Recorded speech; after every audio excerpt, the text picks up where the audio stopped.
কম আর্দ্রতা, ঠান্ডা তাপমাত্রা এবং কঠোর আবহাওয়ার কারণে ত্বক ক্ষতিগ্রস্ত হয়। আবহাওয়ার তারতম্যের ফলে ত্বকের স্বাস্থ্য চ্যালেঞ্জের সম্মুখীন হয়, কারণ কম সূর্য এক্সপোজার এবং অপর্যাপ্ত হাইড্রেশন ত্বকের শুষ্কতা বাড়ায় এবং ত্বককে আরও বেশি সমস্যায় ফেলে। কিন্তু সমাধান কি? বিস্তারিত রফিকুল ইসলাম রলি রিপোর্টে।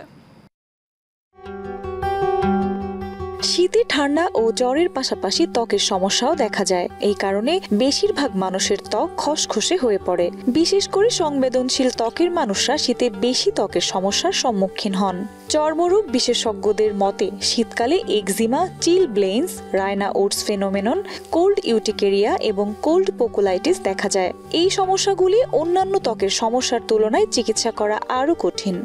বিশেষ করে আমাদের মুখমণ্ডল, আমাদের হাত এবং পা, এটা যেহেতু এক্সপোজ থাকে, খোলা অবস্থায় থাকে, সেসব জায়গাতে আমাদের এই শীতের জন্য রুক্ষ হয়ে যেতে পারে। আর কারো যদি কোনো রকমের ডিজিজ থাকে, সেই ক্ষেত্রে এই শীতকালে এই জিনিসগুলি একটু বেশি পরিলক্ষিত হয়। তার মধ্যে হচ্ছে ঠোঁট ফাটা এবং হাতের চামড়া ওঠা, পায়ের চামড়া ওঠা অথবা পায়ের গোড়ালি ফেটে যাওয়া।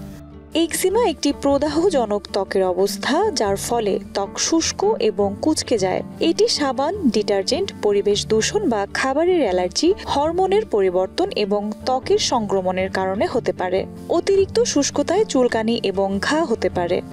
ঘরোয়া যদি বলি তাহলে আমরা যে কোনো রকমের একটা ময়শ্চারাইজিং, বিশেষ করে তেল জাতীয় জিনিস, সেটা আমরা ব্যবহার করতে পারি।